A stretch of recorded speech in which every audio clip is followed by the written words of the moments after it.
និយាយពីថាឆ្ងល់ខ្លួនឯងសម្លម្ជូរមួយគឺញ៉ាំមិនចេះចិនណានិយាយពីថាមួយអាទិត្យវិញមិនតិចជាង3ដងទេបងប្អូនចំពោះសម្លម្ជូរមួយនិយាយថាម្ជូរគ្រប់ប្រភេទអស់ហើយថ្ងៃនេះមកទៀតហើយសម្លម្ជូរពេញប៉ោះមួយទៅសក់មានមិត្តភ័ក្តិគាត់សើចហ្នឹងថាអូយមិនដែលញ៉ាំទេម្ជូរពេញប៉ោះមួយទៅសក់តែសម្រាប់ខ្ញុំវិញបងប្អូនណាយម្ជូរពេញប៉ោះទៅសក់បងជីវងនេះបាយពី3ចានអត់ដឹងនៅណាទេប៉ុន្តែស្លម្ជូរថ្ងៃនេះរៀងខកចិត្តបន្តិចដែរប្រហុកយើងសម្បល់អត់សូវស្អាតហ៎ពេលស្លទៅឃើញទឹកឡើងក្រហមប៉ុន្តែមានអីទេបងប្អូនរសជាតិឆ្ងាញ់ស្លហើយដាក់គ្រឿងក្រៅធម្មតាស្ករអំបិលវិចេងប្រហុកអីចឹងទៅម្ជូរចឹងទៅហើយបន្ទាប់មកបងជីវងទៀតឈ្ងុយផ្អើលភូមិបន្ថែមម្ទេសហឹលទៀត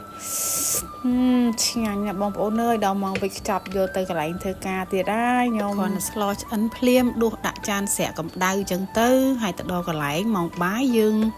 ដាក់ក្នុងឆ្នាំងកម្ដៅបន្តិចទៀតទៅឆ្ងាញ់យកទៅណាអស់បងប្អូនអើយអរគុណច្រើនបងប្អូនសម្រាប់ការទស្សនាវីដេអូមួយនេះអរគុណច្រើនជម្រាបលាជួបគ្នាវីដេអូក្រោយបាយបាយ